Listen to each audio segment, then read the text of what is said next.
ಎಲ್ಲರಿಗೂ ನಮಸ್ಕಾರ. ಇವತ್ತು ಸಾಯಂಕಾಲ ಅಪ್ಲೋಡ್ ಮಾಡಿದ್ದು ವಿಡಿಯೋ ಇದೆಯಲ್ಲ, ಅದಕ್ಕೆ ಒಂದು ಕಾಮೆಂಟ್ ಬಂದಿತ್ತು. ಟೈಪ್ ಮಾಡಿದ್ರೆ ಒಬ್ಬರಿಗೆ ಗೊತ್ತಾಗುತ್ತೆ, ಮೆಸೇಜ್ ಮಾಡಿದ್ರೆ. ಸೊ ಅದಕ್ಕೆ ನಾನು ವಿಡಿಯೋ ಮುಖಾಂತರ ತೋರಿಸೋಣ ಅಂತ ನಿಮ್ಗೆ ಆ ಬ್ಲೌಸ್ ಯಾಕೆ 1 ಇಂಚು ನಾನು ಶೋಲ್ಡ್ರಲ್ಲಿ ಕಡಿಮೆ ಮಾಡಿದ್ದೀನಿ ಅನ್ನೋದು ನಾನು ತೋರಿಸ್ತೀನಿ ನೋಡಿರಿ.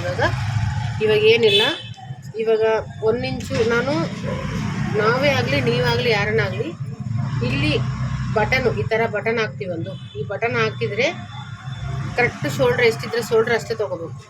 ನಾವು ಬಟನ್ ಹಾಕಲ್ಲ, ಡೋರಿ ಹಾಕ್ತೀವಿ ಅಂತಂದರೆ 1 ಇಂಚು ಕಡಿಮೆ ಮಾಡಿದ್ರೆ, ಯಾಕಂದರೆ ಕರೆಕ್ಟಾಗಿ ಇಟ್ಕೊಂಡ್ರೆ ಈಗ ಹಾಕೊಂಡಾಗ ಏನಾಗುತ್ತಂದರೆ ಬ್ಲೌಸ್ ಹಾಕೊಂಡ್ಮೇಲೆ ಇದು ಸ್ವಲ್ಪನ ಗ್ಯಾಪ್ ಇರಬೇಕು, ಆವಾಗ ಲುಕ್ ಬರೋದು.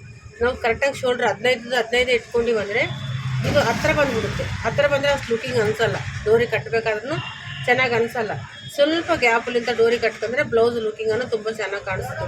ಅದರ ಪರ್ಪಸ್ಗೆ 1 ಇಂಚ್ ಮಾತ್ರ ನಾನು ಶೋಲ್ಡ್ರಲ್ಲಿ ಮೈನಸ್ ಮಾಡಿರೋದು.